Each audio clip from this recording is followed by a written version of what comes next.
What's up, YouTube? Today we are back. We're going to be doing some predictions on UFC Atlantic City, Blanchfield versus Fiorot.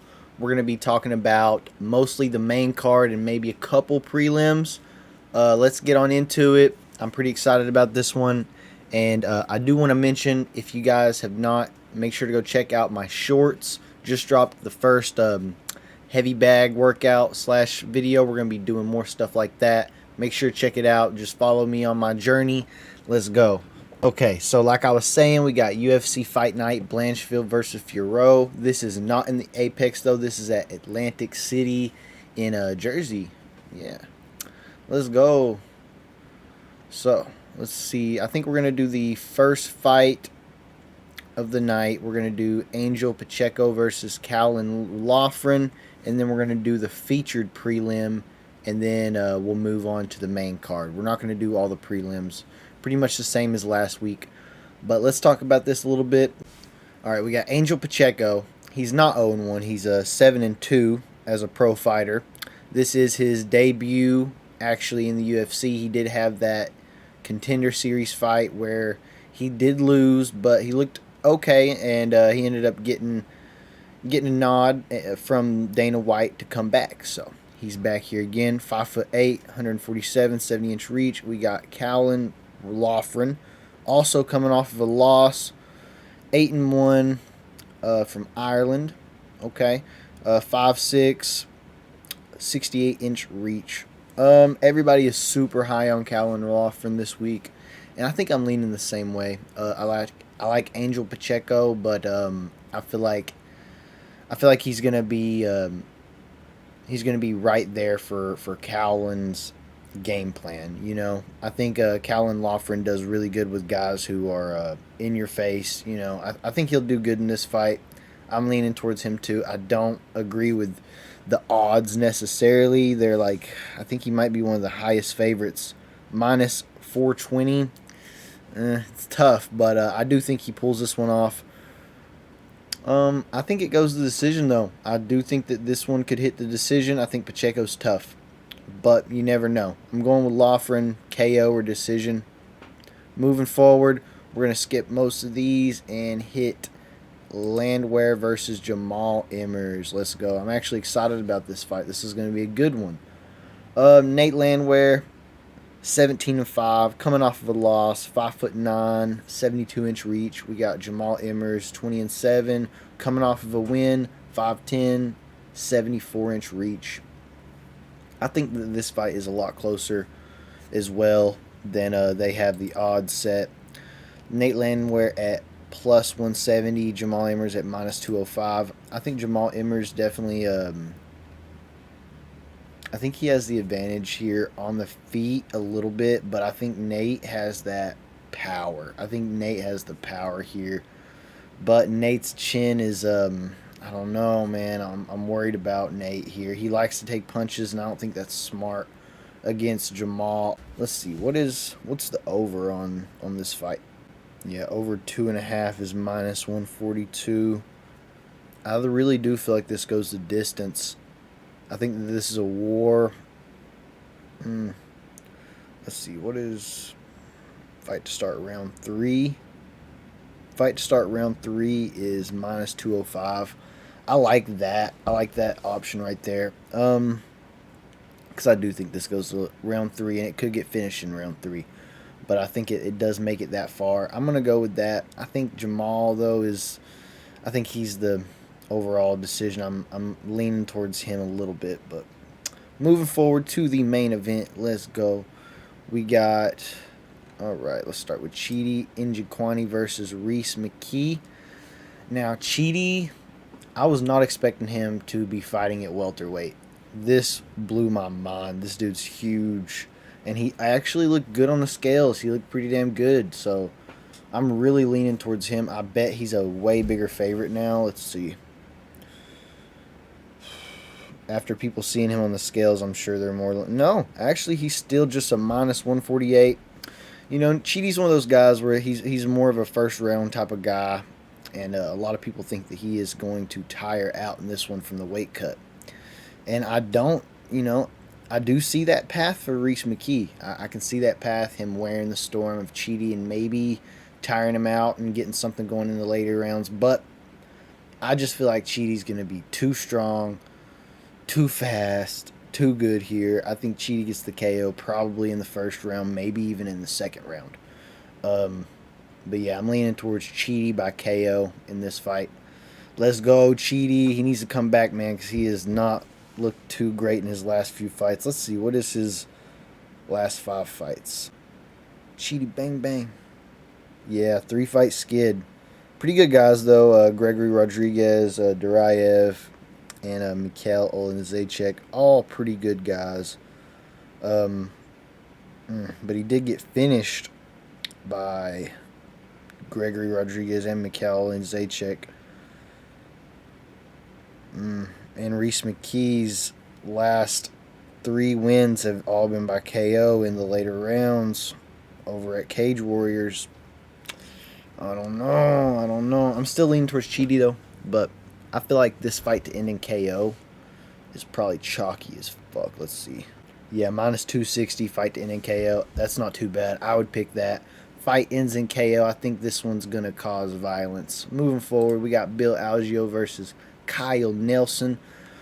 I like Bill Algeo in this one. I think he's going to push the pace. I think he's going to get in the pocket of Kyle Nelson and not play into Kyle Nelson's slow pace. I think that Bill Algeo gets this done probably by decision. I'm pretty confident in it, though. I don't really have too much to say. I just think Bill Algeo outpoints him. Maybe could get a KO. Or I don't know how this plays out on the ground, but I know Bill Algeo's pretty good on the ground too. Yeah, most of his wins coming from submission, so he could get a sub here too. I think this goes to decision though, but Bill Algeo all the way here at Moneyline. I would just run with that. Let's see, what is he now? There's no way he's still minus 218.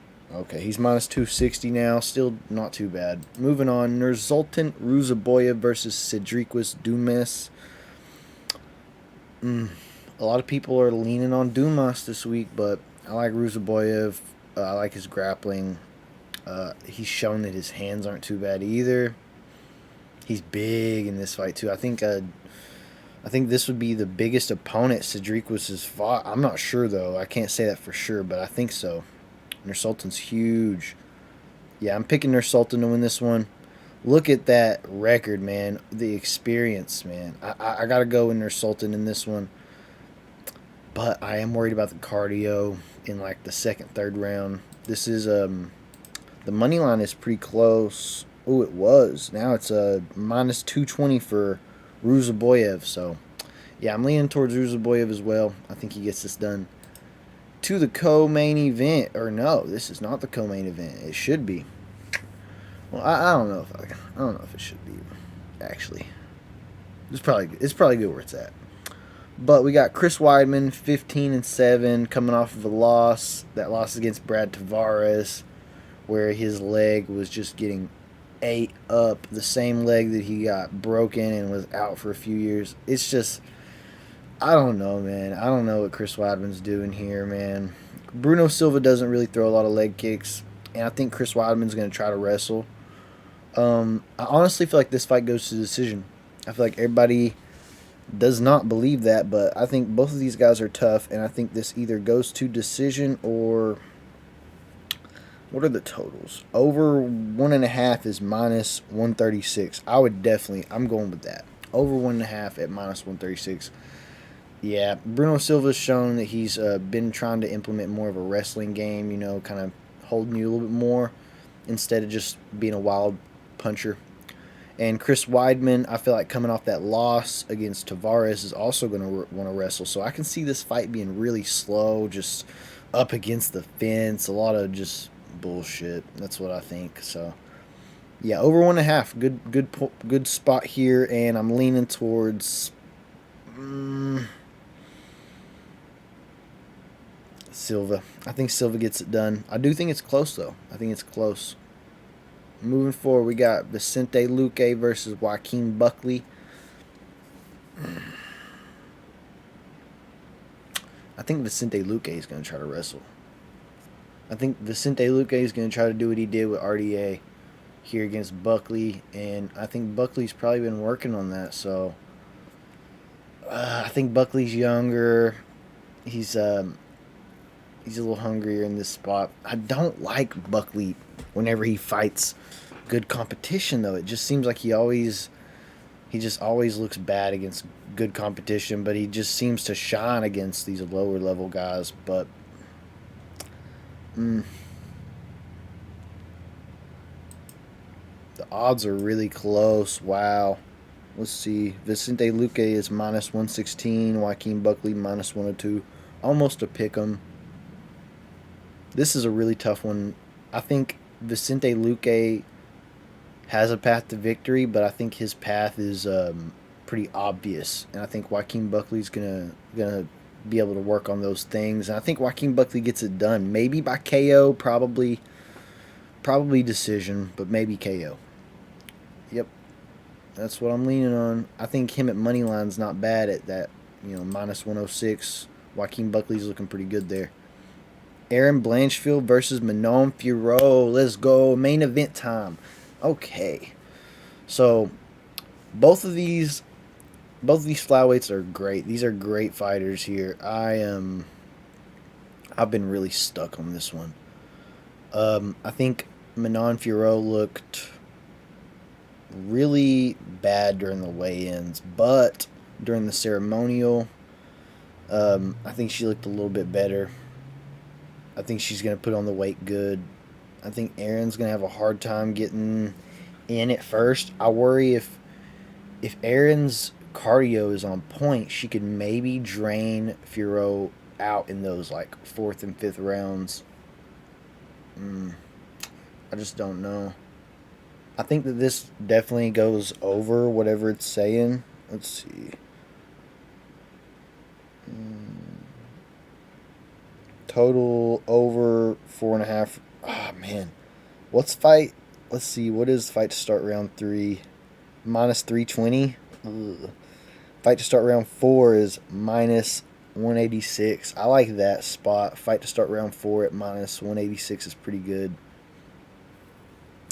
And I'm kind of leaning towards Aaron in this one, man. I like Aaron. I like Aaron Blanchfield. I like her aggressiveness. I want to see her win. I know that Manon probably is like, if Manon wins, it's, I want to say it's better for the division because Aaron has a lot of time left to come back. If Manon loses, you never know, man. She might only have like one more chance at it. Yeah, I think the over is a good pick. I like fight to start round 4. I think both of these fighters are really tough, really durable. I just want to see what they look like in round 4 and 5. I'm leaning towards Blanchfield in this one. She is, there's no way she's the favorite. Yeah, she is. Aaron Blanchfield, minus 196. Yeah, I'm leaning towards Blanchfield in this one as well. I think Blanchfield gets it done. Yep, probably by decision. Probably by a tough decision. She probably gets cracked, probably has a tough time getting her to the ground in a lot of rounds. Probably loses a couple. I would say maybe 2 rounds, wins 3. That's what I think this comes down to. But we are done here, guys. Thank you all for tuning in. Much love. Make sure to go check out some of the other content on the channel. We got more dropping soon. More heavy bag work, more punch and mitts, more just like seeing me doing MMA stuff. So be excited about that. And more predictions coming soon too. We got UFC 300 right around the fucking corner. Let's go. Peace. See you next time.